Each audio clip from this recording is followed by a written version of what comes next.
I mean, you've wrestled Doug before in a main event situation. Yeah, I have. Yeah. Funnily enough, the same thing has arisen again.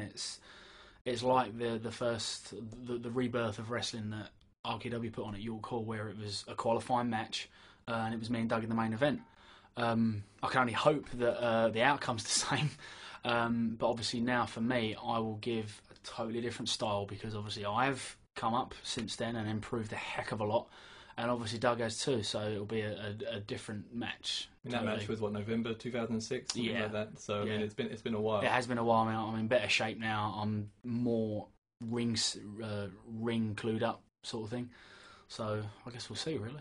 Would you say you're better than Doug Williams now? No, God, no, not at all. Doug's the man. There's not a lot I can't say. I can say about Doug that hasn't already been said. He's seen it, done it, worn the T-shirt. So you're saying, although you've got better in the past 3 years, he's kept getting better as well. Doug's the man. So, all right. Well, people, have called you and Doug both leaders of British wrestling, and of course you're now one of the top attractions in the country. You're constantly main eventing shows.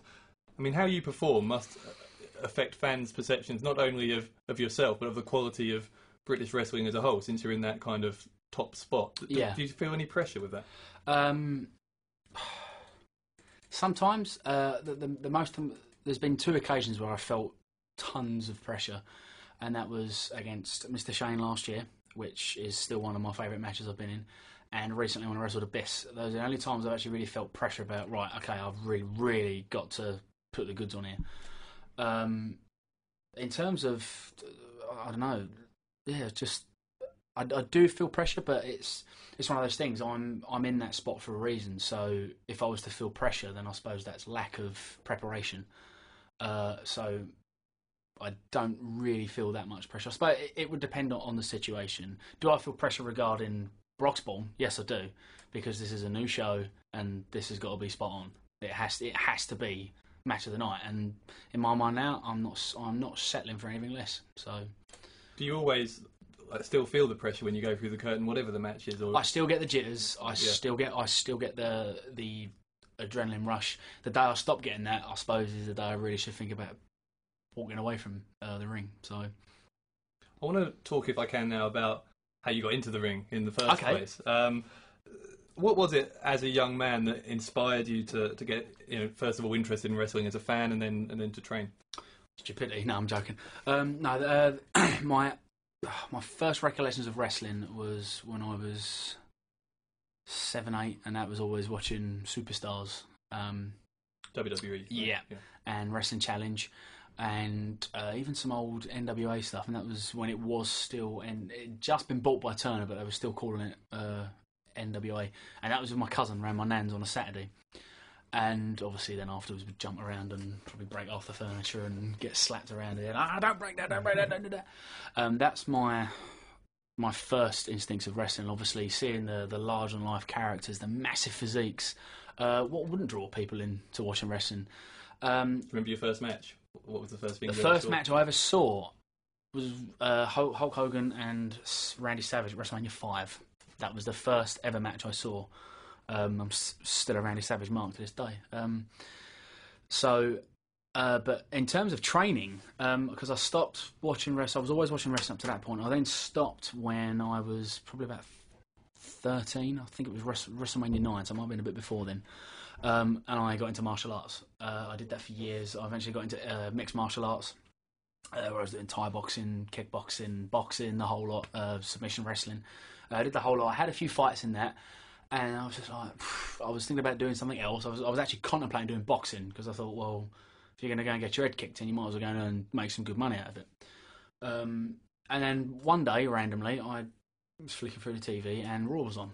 And I happened to see Chris Benoit versus Guerrero when the Radical split. I still have this match on tape to this day. And that was the match that I was just like, wow, wrestling's actually really cool. And obviously seeing Benoit for the first time, seeing how awesome he was in the ring, it kind of just made me realise, no, let's give wrestling a go and see where we go from there. I noticed on your MySpace page, it's interesting you mentioned Chris Benoit, because he's still listed on there as one of your heroes in wrestling. Yeah. I mean, obviously, everyone knows what happened with Chris Benoit in the end, and WWE perhaps some would say understandably have almost wiped him from the history books now. So, in your eyes, the thing that happened to Chris Benoit at the end, how much does that tarnish his legacy? That would tarnish. Well, you can't really. I can't really comment on obviously his mental state at the time. Yeah.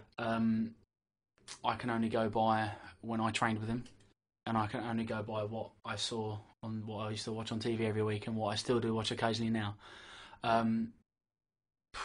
His legacy has been tarnished because obviously as soon as you say the name Chris Benoit, people will instantly think, oh, that's the wrestler dude who killed his wife and his son and then killed himself. But you can't just look at that. They're obviously 20 years in the wrestling business. There had to have been a reason. Not just the wrestling business, and I don't believe for one second it was all steroids. I don't think it was at all. Obviously, if my opinion's worth anything, I'm guessing the guy had something wrong with him mentally. I know all the stuff that came out about the brain of like an 80-year-old due to the repeated concussions of the diving headbutt and stuff. So his wrestling style was 110%, and he never let up. So I'm guessing that can take its toll on you. He's still one of my favourite wrestlers. I think he's unparalleled in terms of ring aggression. I don't think you can see anyone who is just as intense as Chris Benoit was. So yeah, there's not really much I can say about that. Yeah, it was a really shockingly sad day, and I did then start to question, wow, should you be that taken into wrestling and have it sort of consume your life?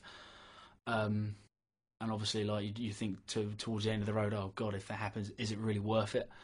But yeah, I still think he's a fantastic, or was a fantastic ring technician. You can't take that away from him, from his stuff in Japan to his stuff in ECW. You just can't. And the guy was world champion, so you can't really take his ring stuff away from him at all.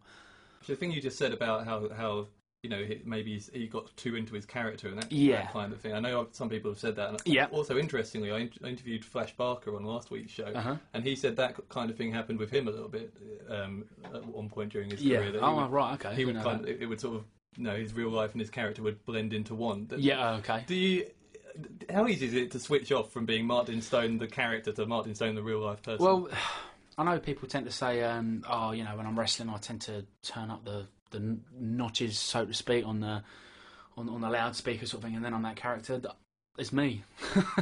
Martin Stone and Martin Harris. There's not not much difference.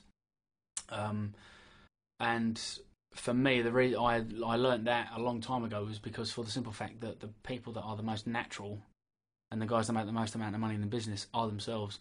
Austin, literally, you've just changed his name. He's Steve Austin or Steve Williams. You pretty much can't tell the person apart.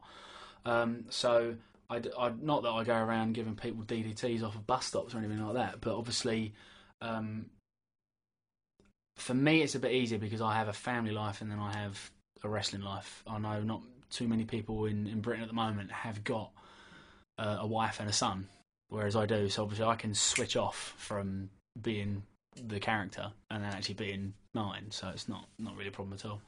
I don't know. We'll find out maybe in 10 years. Touch wood.